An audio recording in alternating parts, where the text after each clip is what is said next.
Mga katanungan, sasagutin, mga alalahanin, lilinawin. Ito ang programang tulay nyo sa serbisyo publiko. Ako po ang inyong kapatid, Cheryl Cosim, sagot kita. At napapakinggan nyo po kami sa 92.3 Radyo 5 True FM. Dito tayo sa totoo. At live din po tayo sa Facebook page ng True FM. At tayo po ay kasalukuyang nagte-test broadcast sa Signal Channel 19. Sa lahat po ng Signal subscribers, mapapanood nyo na po ang True FM sa Channel 19. Kaya tutok na po kayo at subscribe na po kayo sa Signal.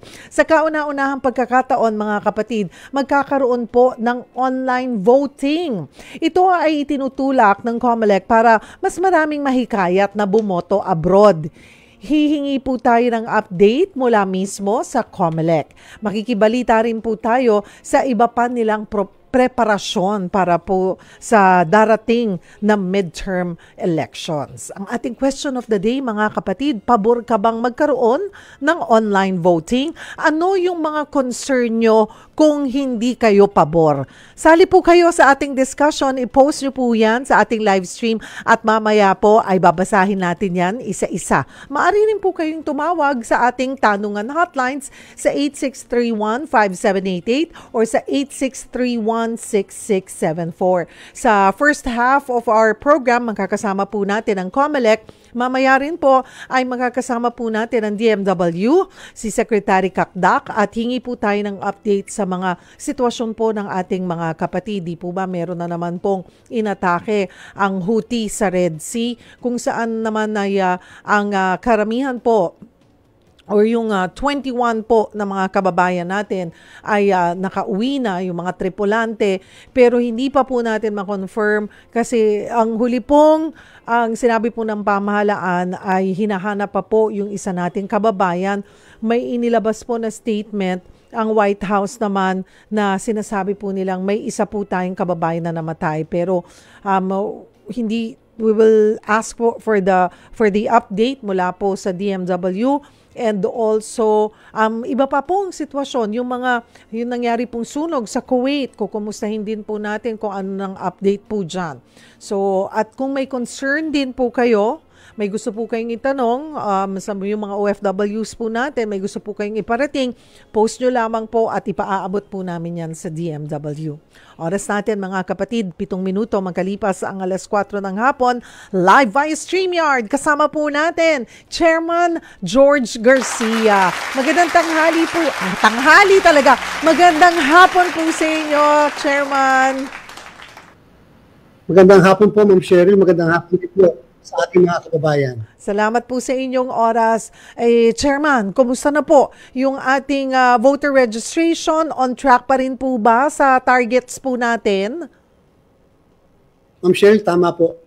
Gumaganda ang ating pong registration sapagkat sa kasalukuyan 3.7 million na po ang pumupunta sa ating mga registration site. Ito po ay lumampas na sa projection natin na 3 million at hanggang September 30 pa naman po ang ating registration. Bagamat, ang isa rin pong balita, meron po tayong 5 milyon na mga botante saan sila po ay hindi nakaboto ng dalawang magkasunod na election kaya kinakailangan i-deactivate sila. Pero, pwede pa po sila magpa-reactivate hanggang September 30 ng taon na ito.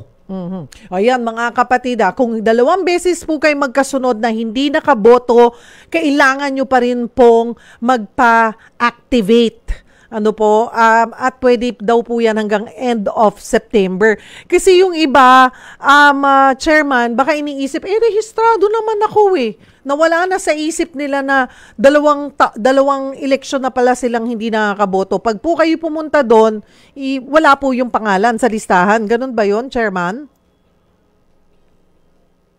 Tatandaan po ng ating mga kababayan, hindi po sila magpaparehistro ng bago. Wag na wag niyo pong gagawin yon sapagkat kayo po ay registered voter pa. Naset aside lang na i-freezer muna ang inyong registration, pero ito po ay buhay pa at pwedeng i-reactivate. Pag po kasi kayo ay nagparehistro ng bago, pwede makasuhan ng double or multiple registration. Bakit? Sapagkat magiging dalawa po ang inyong registration o mas madami pa. Ayan po, klaro yan mga kapatid ha. Isang beses lang magpaparegister. Kung 2 beses kayong magkasunod na hindi nakaboto, reactivate lamang po, and we have until end of September. Sabi nyo nga po, Chairman Garcia, ay lagpas-lagpas na tayo dun sa target na 3 million, nasa 3.7 na. Malaking tulong po ba yung Register Anywhere project? Napakalaking tulong po, Ma'am Cheryl, at talagang dapat matagal na natin ito na institutionalize sapagkat alam nyo, napakalaking tulong sa mga kababayan natin hindi pa nakakauwi o hindi na nakakauwi sa kanilang mga probinsya o yung mga estudyante nag-aaral dito sa Metro Manila o nag-aaral sa mga ibang lugar kung saan hindi na sila nakakauwi sa kanilang tahanan. Sobrang laking tulong po lalo na sa mga kababayan natin, katulad po halimbawa ng security guards, katulad po halimbawa ng mga sales lady, katulad po ng mga sa ahensya ng pamahalaan. Kung kaya naman po, siguro po kulang-kulang 100,000 rin ang mga kababayan natin na pumunta po sa mga registration anywhere sites natin at naging napakaganda rin sapagkat dinadala po natin kasi yung mga RAP teams natin sa iba't ibang paaralan, iba't ibang opisina ng pamahalaan, iba't ibang opisina ng pribadong organisasyon, kung kaya nakakapag-voters education din po tayo kasama ng rehistro ng ating mga kababayan. Para po makahikayat ng mas maraming botante abroad, kinakasa po ninyo, Chairman Garcia, yung online voting. Ano po ba ang latest dito? Sa kasalukuyan po muna, Ma'am Cheryl, sa ating registration patungkol sa overseas voting, nakakalungkot. 1.3 million pa lamang ang mga kababayan natin na nagpaparehistro bilang botante. Ang hope po natin, ang ating expectation, dahil na-announce na natin tuloy internet voting, o yung pagboto ng mga kababayan natin na hindi na kinakailangan pumunta sa embahada, hindi na kinakailangan pumunta sa mga konsulada, o kaya naman ipadadalhan sila ng mga envelopes na naglalaman ng balota. Ito po ay sa pamamagitan na lang ng cellphones, laptops, iPad, Ma'am Cheryl, makakaboto na sila. Ang hope po natin, hanggang September 30, tataas pa ang bilang ng mga registrants natin abroad, sapagkat hindi naman po tayo naniniwala na 1 milyon lang mga Pinos sa abroad. Yan po ay siguradong mas dadami pa. Kaya sana dahil sa announcement na ito ay maengganyo natin yung mga kababayan natin, pwede na makaboto sa pamamagitan ng device po. So ito po ay para lamang, Chairman Garcia, sa mga OFW o iro-roll out din po ito sa mga local voter po? Hindi pa po muna tayo magkakaroon ng internet voting locally. Gusto po muna nating subukan ito sa ating mga kababayan abroad sapagkat alam nyo talaga napakababa ng vote out kapag ang pagboto ay sa pamamagitan ng in-person, pupunta sa embahada o konsulada o sa pamamagitan ng pagpapadala sa kanila ng mga envelopes na naglalaman ng balota. Lalong-lalo na po ang mga seafarers, Ma'am Cheryl, yung pong ating mga marino, hindi sila nakakaboto kapag sila naglalayag. Napakalaking tulong talaga kapag ka-internet. Anong malay po natin? Pag ito naging successful, sa mga susunod na eleksyon, pwede natin gawin na ang internet voting locally, lalo na sa mga may kapansanan, sa mga nagdadalang tao o yung mga nakatatanda po natin ng mga botante. Pwede nyo ho ba kaming bigyan ng walkthrough, Chairman, kung paano po yung magiging proseso nitong online voting? Kinakailangan po, Ma'am Cheryl, na sila pagdating ng itong Enero ng 2025, magpapa-pre-register sila, i-register nila yung kanilang device, i-register nila muli yung kanilang mga biometrics, yung mukha nila, yung pictures nila o yung mismong fingerprint upang kapag ka sila iboboto na using the internet, mabe-verify muna sa pamamagitan ng biometrics kung sila talaga yung bumoboto po. At yung pagpapa-pre-register na yan ay hanggang araw ng eleksyon. Mula Enero hanggang araw ng eleksyon, pwede po sila magpa-rehistro o pa makaboto using the internet. Ngayon po, hindi ko po muna masasabi, Ma'am Cheryl, yung issue ng talaga bang ito ay protected, talaga bang ito ay credible o pagkakatiwalaan, at the same time, talaga bang protektado ang boto natin sapagkat yung pong nanalo na kumpanya para mag-supply sa atin yung sistema para sa internet voting, wala pa po kami, Ma'am Cheryl, na kontrata. Kasalukuyan pa po kami nagne-negotiate para sa kontrata. Kaya hindi ko masabi muna yung detalye kung paano natin isasagawa ang internet voting. Kahit wala pa po tayong sigurado kung sino po yung mga tie-up, magkano po ang aabutin dito, Chairman? Ay, ito po aabuti po tayo. Ma'am Cheryl, yung pong na-award po natin, inabot po ng 112 million, napakababa kumpara sa 365 million na ABC natin na tinatawag na pinakamababa po yung 112 million. Kaya po nakatipid ang COMELEC ng 300 million sa procurement na ito. At sila naman may karanasan na sa internet voting din abroad. At ang inyo pong COMELEC ay nag-observe din ng internet voting sa ibang bansa katulad po sa Estonia kung saan nagsimula ang kauna-unahang internet voting sa buong mundo. So, ang hinihintay na lamang po ay contract. And yung contract, yun na lamang po, pero siguradong may magkakaroon na po ng online voting abroad. Opo, Ma'am Cheryl, at asahan po ng mga kababayan natin sa iba't ibang parte ng mundo. Tayo po lahat, Ma'am Cheryl, ay may 75 posts sa buong mundo na kung saan magkakaroon ng internet voting. Asahan niyo po ang COMELEC kasama ang DFA ay magkakaroon ng voters education information upang ituro sa inyo paano ang pagboto using the internet. Nung nakaraang linggo po sa South Korea, nag-voters education na po tayo. Nakakatuwa, ang daming concerns ng mga kababayan natin, lalo na po yung mga undocumented na mga kababayan natin na medyo may takot. May takot po sila na magparehistro at makaboto, baka daw po sila yun ang maging dahilan upang paalisin na. Sabi natin, wala pong relasyon yung pagiging undocumented nila sa pagiging botante po dito sa ating bansa sa pamamagitan lalo na ng internet. At yan po ay assurance na ibinibigay nyo, Chairman, sa mga undocumented po na kababayan natin. Opo, hindi naman po para isiwalat ng COMELEC kung sino yung mga nagparehistro. Kahit alam natin sila ay undocumented o kaya yung nagpa-renew ng kanilang mga passport. Pwede po kayo makaboto. In the final analysis, yung concern nyo sa ibang bansa, hindi po concern ng Philippine COMELEC. Ang gusto namin, makaboto kayong lahat kung makakapagparehistro po kayo. Kaya nga po sabi namin, siguro kahit yung mga embahada natin, baka pwedeng pagka nagparehistro sila, mairenew kaagad yung mga passport ng mga kababayan natin na kahit ano man ang kondisyon nila at sitwasyon sa mga bansa kung nasaan sila. Lalo na po yung ating mga seafarers, yung ating mga naglalayag sa mga Ma'am Cheryl, mga 300,000 po halos lahat ang seafarers natin. May tansya po ba tayo kung gaano po karami yung undocumented po natin? Naku, medyo madami-dami po yan sa iba't ibang bansa, lalo na po dito sa Korea halimbawa, Singapore, sa Hong Kong. Madami po yung mga hindi po na-renew, Ma'am Cheryl, yung kanilang mga kontrata at kaya nga po gusto natin sinasabi natin sa ating mga embahada, sa ating mga konsulada na baka naman pwede mabigay natin ng guarantee, assurance sa mga kababayan natin na wag silang mahihiya o wag silang matatakot na lumantad, makapagparehistro sapagkat wala naman pong effect yun sa kanilang sitwasyon at kondisyon sa mga lugar o bansa kung saan po sila naandyan. Ma'am Cheryl, madagdag ko po kung Pepe, na hindi po lahat ng bansa sa buong mundo ay magkakaroon po tayo ng internet voting. Meron po tayong 17 post na hindi po tayo mag-i-internet voting, kung hindi, magpapadala pa rin kami ng mga bagong makina na meron tayo. Bakit po? Katulad sa China, sa Russia, sa Libya, yan po, at iba pa pong bansa, ay hindi po sila nagpapagamit o pumapayag gamitin ang internet services. Kaya naman po, makina pa rin po at mga papadala rin pa rin po tayo ng mga ibang gamit para po sa pagboto ng mga kababayan natin dyan. Pagdating po dun sa registration, lalo na yung mga kababayan po natin, 2 beses na, no, na magkasunod na hindi po nakaboto. Ano po ang requirement kung mga OFWs po or nasa labas po sila ng Pilipinas?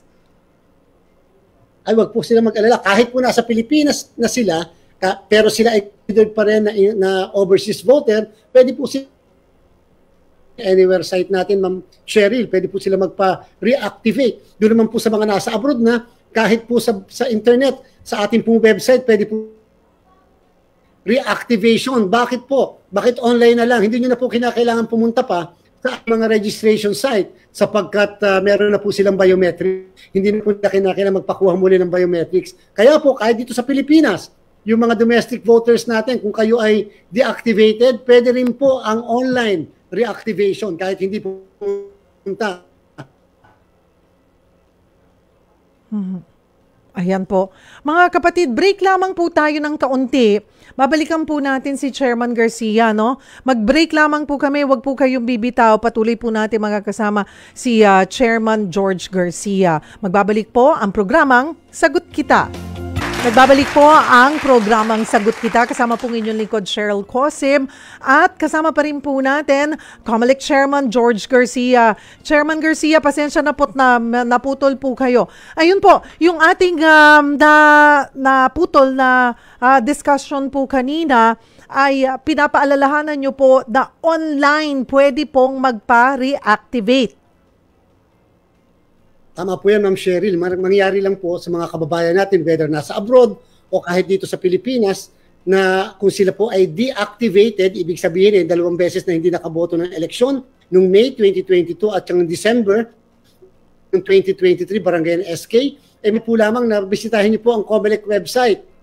Kita niyo, pwede po kayo magpa-register o magpa-reactivate ng registration online. Hindi na po kinakailangan na pumunta po sa mga registration site natin sa opisina ng COMELEC o sa mga mall. Kahit po sa internet, makakapagpa-reactivate po sila.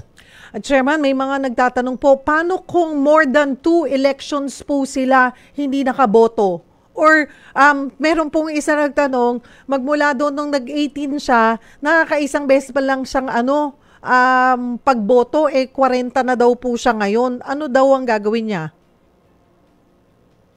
Ganito po ang gagawin po ninyo. Kahit po tayo ay nakaboto ng 3 beses, o sabihin natin 4 na beses, maganda po reactivation pa rin po ang ating i-file. Huwag po tayo magpa-file ng mismong bagong registration sapagkat again, inulit ko, buhay pa po, naandyan pa ang inyong registration. Mas komplikado po, Ma'am Cheryl, kapag kayong botante ay matagal lang hindi nakakaboto, lumipat na ng bahay, lumipat na ng probinsya, lumipat na ng bayan o kaya syudad. Pagka po ganun, sabihin nyo po sa local COMELEC kung saan kayo magpaparehistro. Halimbawa po, kayo galing Cebu, hindi na kayo nakakauwi pa ilang beses na, nasa Maynila na po kayo, hindi po kayo pupunta sa local COMELEC ng Cebu. Dito po kayo pupunta sa kung saan kayo nakatira sa kasalukuyan. At ang i-accomplish nyo po ay hindi po reactivation form lang, kung hindi transfer with reactivation. Ibig sabihin, pag kayo ng registration mula sa Cebu,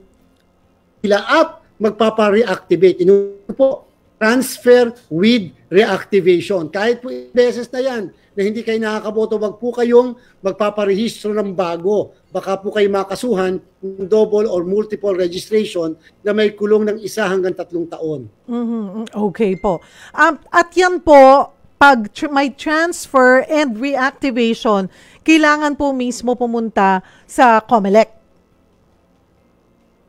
Kinakailangan pong pumunta sa COMELEC kung saan kayo lumilipat na bayan sapagkat kaya po kakailanganin pumunta dahil syempre po yung bago COMELEC nandyan o yung COMELEC kung nandyan yung bayan nyo o yung syudad nyo po, kakailanganin po yung inyo pong mga pirma po. Kaya po pwede, masadya nyo po sila. At pwede pong gawin yan, Ma'am Cheryl, sa RAP natin, sa Registration Anywhere program natin. Ibig sabihin, kung sa mga lugar ninyo meron malapit na malls, pwede pong sa mall mismo kayo magpa-reactivate. Kung kahit nga hindi kayo naandyan o hindi kayo dyan nakatira sa lugar na yan, pwedeng sa mall na mismo kayo magpa-reactivate sa Registration Anywhere sites po natin.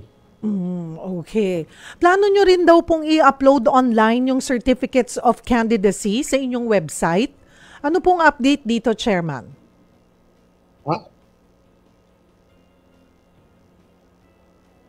Atin po ni-recommend dyan, Ma'am Cheryl, sa Commission and Bank, sa atin po kasing palagay, alam niyo po, public documents, dapat nalalaman ng mga kababayan natin, nalalaman ng mga constituents natin, ng ating mga botante, sino tayo, yung taon na ito, Filipino, naandyan po request.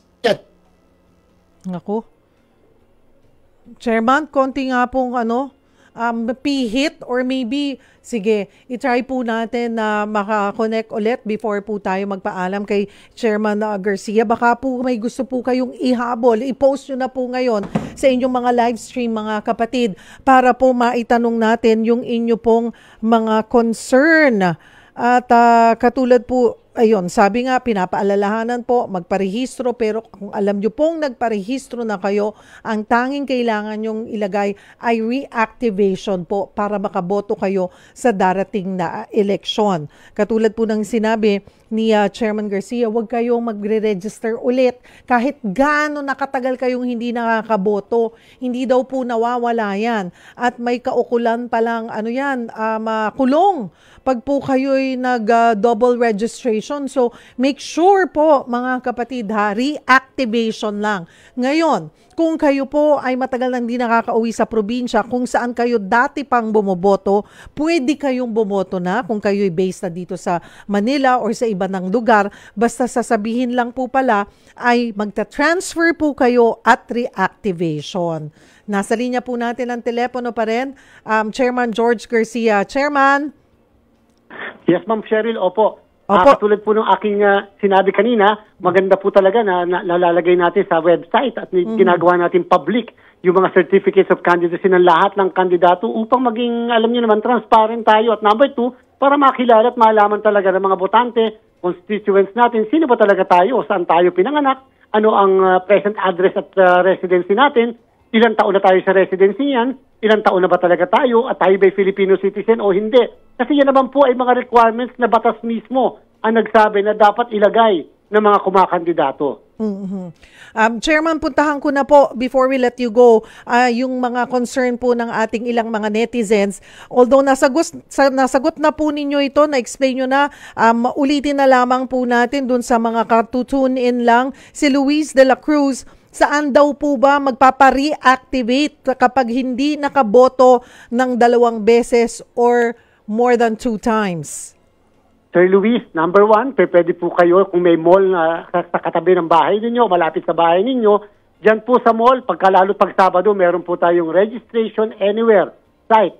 Yan pong Registration Anywhere, kahit hindi kayo taga dyan, kahit na kayo ay napadaan lamang, pwede kayong dyan magpa-reactivate. Number 2, pwede po kayo magpa-reactivate do sa opisina ng local COMELEC namin kung saan po kayo naandyan, whether sa may bandang munisipyo o sa may bandang City Hall. At pangatlo, pwede po kayo magpa-reactivate sa pamamagitan ng internet. Meron po tayo sa COMELEC website. Hanapin niyo lang po yung www.comelec.ph na andyan po sa website ng COMELEC. Pwede kayo magpa-reactivate. Hindi nyo na kinakailangan pumunta sa nabanggit ko mga lugar. Diyan po pwede na mag-fill out kayo ng form.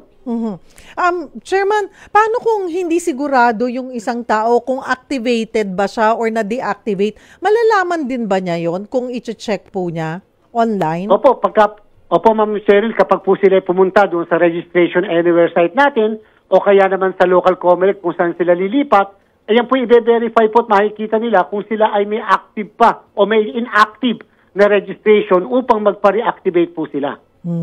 Kasi po, eto naman, nasagot na rin natin pero ulitin na lamang natin kay si Mike Sanchez. Paano po ba yung proseso kapag maglilipat ng voter records? Kailangan bang ayusin doon pa sa lugar kung saan nakarehistro? Hindi po. Pagka po kayo lilipat ng registration, doon po kayo mag-aayos, pupunta at magpapa-transfer ng registration sa kung saang lugar po kayo lumipat. Halimbawa po, kayo galing Cebu, pero kayo po ay hindi na po lumipat na po kayo natirahan, dito na po kayo ngayon sa Maynila halimbawa, kung dito kayo lumilipat, pupunta po kayo sa opisina ng local COMELEC namin sa Maynila. Ngayon, kung medyo kayo naman nasadya sa isang lugar na merong Registration Anywhere, kahit hindi talaga dyan kayo nakatira, pwede po yung Registration Anywhere, lahat po ng klase ng patungkol sa registration, tinatanggap po namin transfer, reactivation, kahit na bagong registration, pagpapalit ng kahit anong datos sa registration, pwede pong gawin yan sa ating Registration Anywhere. Ayan, kagaya po si Jen Riel. First time voter po ako. Ano po ba yung requirements at proseso? Ma'am Jen, naku, napakasimple lang. Unang-una muna, kung nasaan kayo ngayon, dapat talaga sa local COMELEC kayo pupunta. Kung hindi naman, nakataon nga na may mall, pero din po tayo dyan na registration sa mall. Number 3, ang kailangan nyo lang pong dalhin isang government-issued ID. Kung kayo po estudyante, kahit po student ID.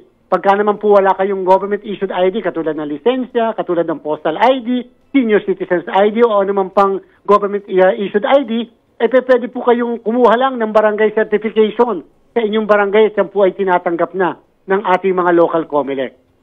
Si John Mandanas, paano kapag nakapag-asawa na, kailangan daw po bang i-update yung civil status sa voter records? Pwede naman po hindi, pero siyempre po mas maganda rin, alam nyo, public document kasi yung mismong registration nyo sa amin, maganda rin po na kayo ay makapagpa-change na ng status. Napakabilis lang po niyan, kahit po sa online, pwede nyo pong gawin niyan pagpapa-change ng status from single to married, halimbawa. Pwede po kagad gawin, lalo na po yung mga kababaihan na nakapag-asawa, siyempre gustong palitan ang naka-reflect na family name nila at gagamitin na yung family name ng kanilang mga asawa. Ito po, ulitin po natin ulit si Denjan Saul, kapag hindi po nakaboto ng more than twice, tama po ba na reactivation lang ang kailangan gawin? Tama po, sapagkat kayo po, sabi ng batas ay deactivated po ang tawag. Ulitin ko po, ang tawag sa inyo ay deactivated. At para kayo'y makaboto muli, kakailangan ninyo pong magpa-reactivate. Subalit, kung kayo ay lumipat na ng tirahan, at hindi na po doon sa dating yung tirahan kung saan kayo dating bumoboto, ang dapat pong pipila pa natin ay hindi po application for new registration. Hindi po dapat ganon. Dapat po ay tinatawag na transfer with reactivation. Si Zenny Lial, paano po doon sa mga bansang may censorship or regulation sa internet? Tuloy ba ang online voting? Clarify niyo po ito, Chairman. Opo, at katulad po na nabanggit natin kanina, 17 bansa o 17 post po ang hindi makakagamit ng internet, katulad po ng Russia, katulad po ng China, katulad po ng Libya at ilang pang bansa. Ayaw po nila ipagamit. Ang Israel ayaw po ipagamit ang kanilang internet services. Kung kaya po, mapipilitan tayo, nababalik tayo doon sa naunang dalawang modes ng pagboto. Ano po yun? Pupunta sa embahada o konsulada ang ating mga botanteng Pilipinos, o kung hindi man, ay papadalhan sila ng envelopes na naglalaman ng mga balota kung yun ang option ng kanilang embahada o ng konsulada. Ang nakakalungkot nga lang po ng 2022, halos 90% ng mga pinadala nating mga balota ay hindi naman po naibalik ng mga kababayan natin sa ating mga embahada o konsulada. Ito po si Alberto Santiago. Magandang hapon po mula dito sa Tondo, Maynila. Pabor po ako sa online voting basta credible. Si Jonah Plateha, as a voter, pabor na pabor sa akin ang online voting dahil magkakaroon ng alternative sa pagboto na makatutulong sa atin, lalong-lalo na sa mga senior citizen na hindi na kailangan pumila ng pagkatagal-tagal sa ilalim ng init, at best option nito sa mga OFW or nasa ibang bansa na kababayan natin para magkaroon sila ng pagkakataong bumoto na rin at hindi na kailangan umuwi. Si Laila Santos, parang napakadali po namang madaya ng online voting. Baka mas maganda po kung hybrid o yung may halong mano-mano. Yun po yung tatlo, si Alberto, si Jonah, si Leila, mga concern nila sa online voting. Your take on that, Chairman?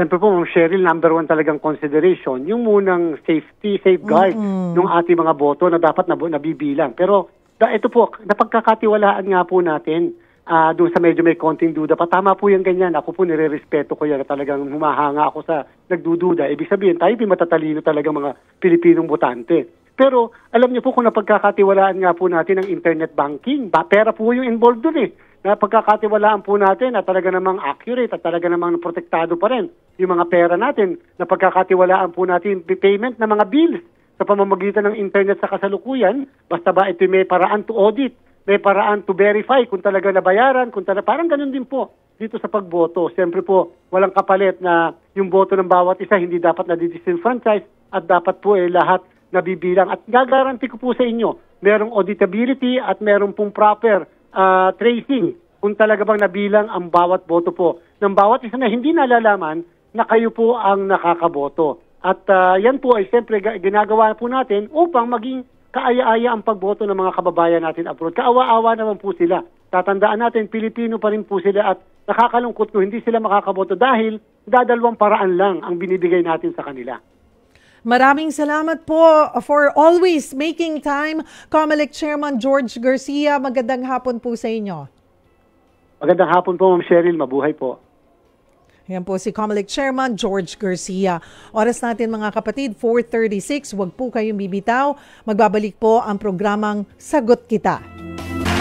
Nagbabalik po ang programang Sagot Kita at nasa pangalawang bahagi na po tayo ng ating discussion. At this time, ang magkakasama po natin, makakausap natin Migrant Workers Secretary Hans Leo Kakdak. Magandang hapon po, Secretary Kakdak. Salamat po sa oras.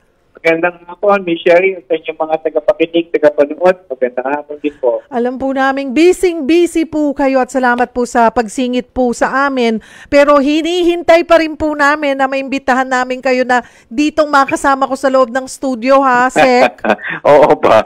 Basta't matsyempohan lang natin talagang, unang araw ng working week, so talagang busy lang today. Ayun po. Manghihingi na lamang muna po kami ng update, Secretary. Nakumpirma nyo na po ba yung ulat post na nasawi ba yung isang tripulante o bakit po siya nahiwalay? Kasi po may nilabas na statement po ang White House at sinasabing may isang Pilipino daw pong namatay.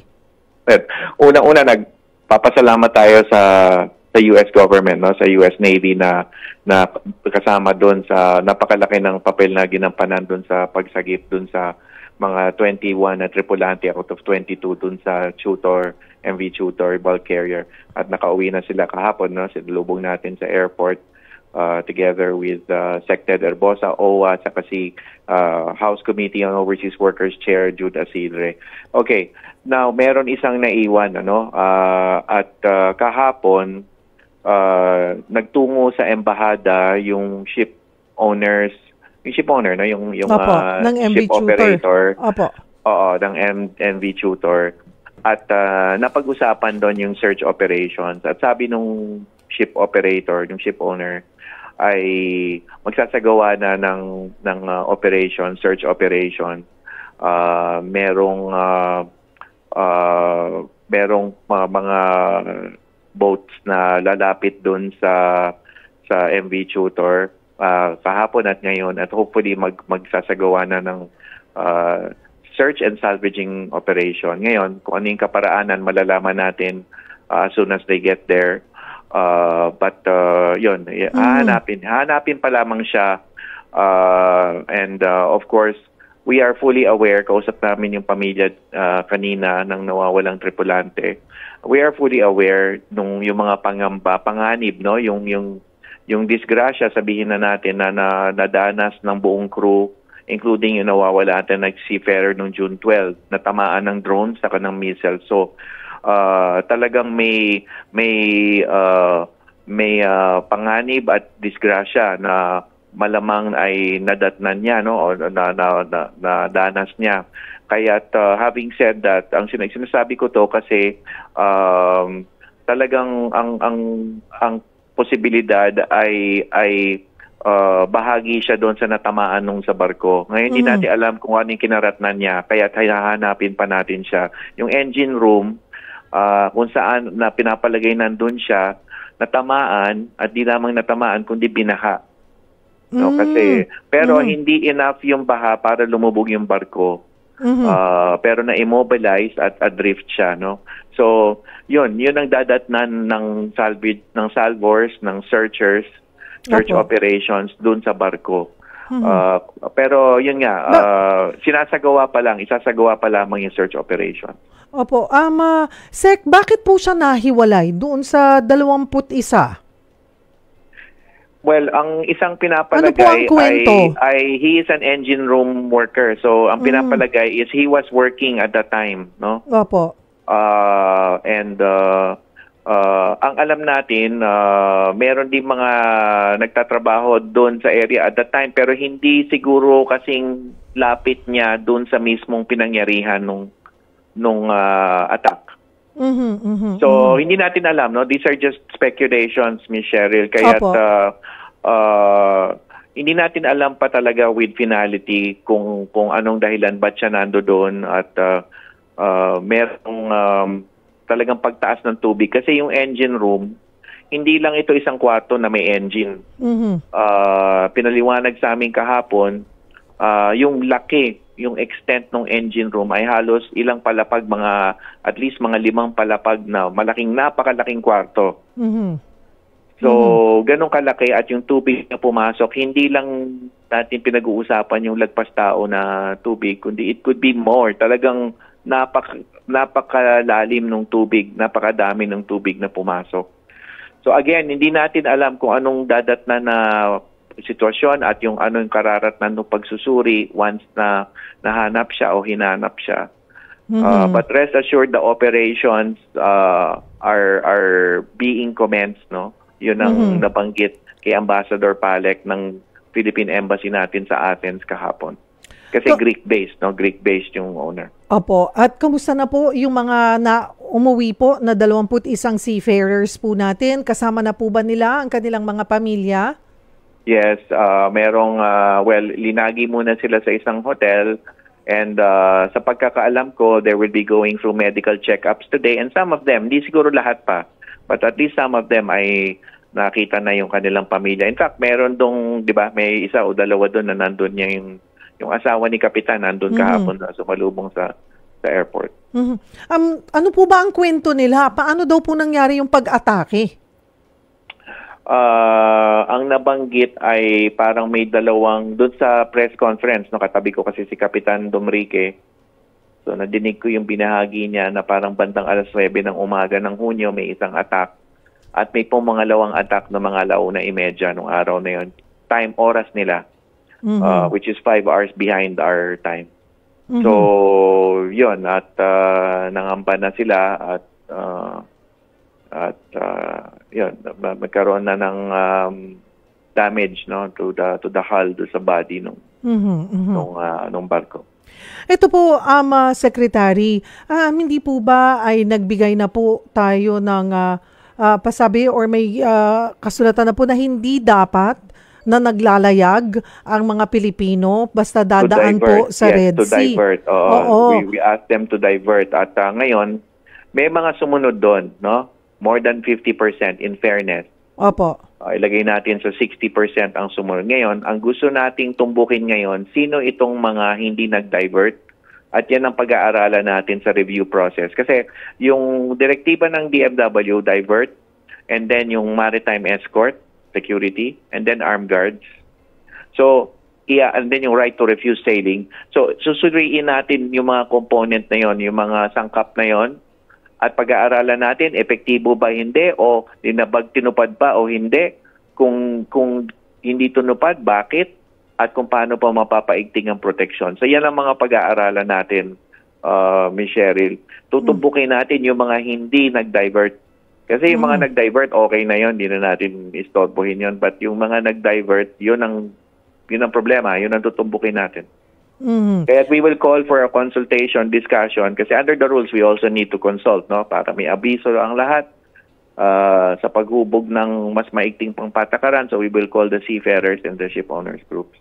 Okay. Pero yun po bang itong mga seafarers natin na ito ay pumirma po sila doon sa Yes. or ang alam po ba nila hindi sila dadaan ng Red Sea or pumirma po sila nung waiver? Alam nila. But having said that, kasama yon sa pagsusuri natin.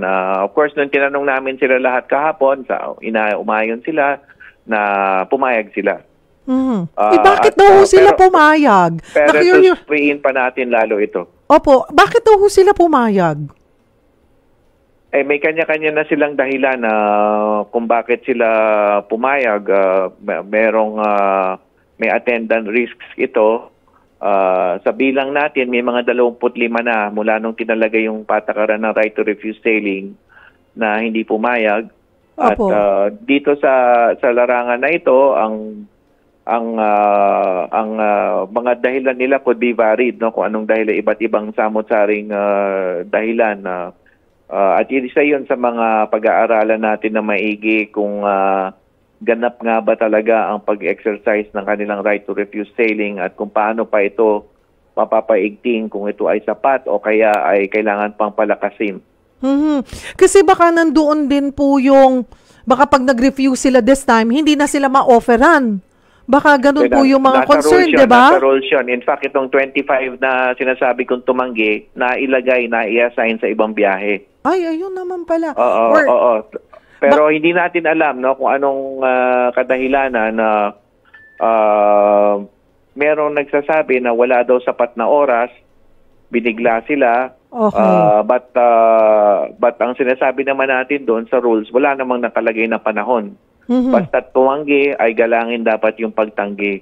Kaya nalaman nila nung araw lamang na yon ay pwede silang tumanggi. Wala namang requirement na dapat ang abiso 2-3 days o ano pa man. Pero pag po ba pumayag, ay nandoon po yung mas malaki talagang makukuha po nila sa sweldo. Yes, may doubling sahod. Parang hazard pay yan. Hindi naman kakaiba yon sa typical na trabaho, whether land-based or sea-based. Meron talagang hazard pay. Kahit sa pamahalaan, meron ding hazard pay ang isang manggagawa kapag health worker o ano pa man na may hazard ang trabaho. Yun, doble ang kanilang sweldo kapag pumasok sila sa risk area. With this po, ay pinaplano po bang hindi na po yung bibigyan sila ng pagkakataon pa na pumirma ng waiver? Talagang i-total ban na po yung paglalayag sa Red Sea ng mga Pilipino? Isa yan sa pag-uusapan, Michelle. Isa po yan. Isa pa yan sa mapukonsidera natin. Puntahan ko naman po yung sunog sa Kuwait. Ano po ang update na po dito sa mga kababayan natin? Meron ng umuwi kahapon na 3 labi. Papasalamat tayo sa employer at sa pamahalaan ng Kuwait, no? Napadali, napabilis, no? Yung pagpapauwi, of course, in coordination with our embassy in Kuwait, Ambassador Cabrera, our labor attaché, Manny Di Maano, and our OWA welfare officer, so Admin Arnel, kasama rin sa salubong kahapon, kasama si Congressman Asidre, and yung office ni Senator Raffy Tulfo. So, nandoon lahat at nakauwi. So, kausap namin yung mga pamilya at na-assure natin sila ng ganap na tulong, no? Ngayon, merong 2 nasa ICU. Yung isa nakalabas na ng ICU. Ang ulat ko kahapon ay linipat from ICU to ward. Pero mas maganda pang balita today ay from ward to company accommodation na siya. Wala na siya sa ospital. Oh, praise God. That's really good news. Both of them, Sec? Hindi. Yung isa lang Yung isa, nandoon pa rin. At kanina kausap ko yung labor attaché. Sinasaayos na yung potential na compassionate visit ng kamag-anak nung nasa ICU pa. Si Yusek Bernard Oladia may planong magtungo sa Kuwait para dalawin yung nasa ICU, dalawin yung mga survivors, yung nasa company accommodation. But also, tignan yung legal na aspeto kasi nga, di ba, may naulat na may legal liabilities daw, may inaresto daw from the Kuwaiti side. So, pag-aaralan ni Yusek Bernard kasama nung abogado nating hinire doon, yung pagsasampa ng kaso, yung potential na pagsasampa ng kaso para mabigyan ng hustisya yung mga pamilya ng naapektuhan, mga nasawi at yung nasaktan. At yun naman pong pamilya na na-affected ay pareho ng katulad ng mga binibigay ng pamahalaan doon sa mga naapektuhan ng mga kababayan natin, may tulong na manggagaling po sa pamahalaan. Yes, on both sides, no, on the Philippine side and the Kuwaiti side. So may financial assistance, merong funeral and burial assistance, merong livelihood, merong para sa mga anak na naiwan. And then on the Kuwaiti side, sa employers, merong financial assistance din yung employer at saka life insurance. May life insurance proceeds and meron ding tulong pinansyal ang Kuwaiti government. So nagpapasalamat din tayo sa Kuwaiti government. Alright. Marami pong salamat for taking the time. Again, Sec, may utang ka sa amin. Pupuntahan mo kami dito. Oo, hindi ko kayo makakalimutan. Thank you po. Salamat po sa inyong oras. Secretary Kakdak ng DMW. Mga kapatid, salamat po sa inyong pagtutok po sa amin ngayong araw ng Martes at sana po dapat punong-puno pa kayo ng energy kasi kahapon holiday po kayo. hindi po kami kasama doon. Samahan niyo po kami ulit tomorrow, mga kapatid. At kung may mga gusto po kayong mga pag-uusapan, topics or public service or government agency na gusto po ninyo naming imbitahan at yung pong inyong mga concern, post nyo lamang po sa official Facebook page ng Sagot Kita with Cheryl Cosib. At yan po, I will take note of that at susubukan po nating ma-accommodate po yung inyong request na topics po na gusto nyong pag-usapan dito sa ating programa. O mga kapatid, bukas naman ay magkakasama natin po ulit ang Pag-ibig Fund para po pag-usapan ang kanilang housing loan. O baka ito na, gusto nyo na po talagang magkabahay, nagsisimula po kayo ng inyong pamilya, or gusto nyong magkabahay bago muna magkapamilya. Ayan po, nariyan po ang Pag-ibig Fund. Pag-usapan po natin yan, sumama po kayo, tutukan nyo po kami bukas, alas 4 hanggang alas 5 ng hapon, dito sa programang Tulay Nyo sa Serbisyo Publiko. Ako po ang inyong kapatid, Cheryl Cosib. Sagot Kita.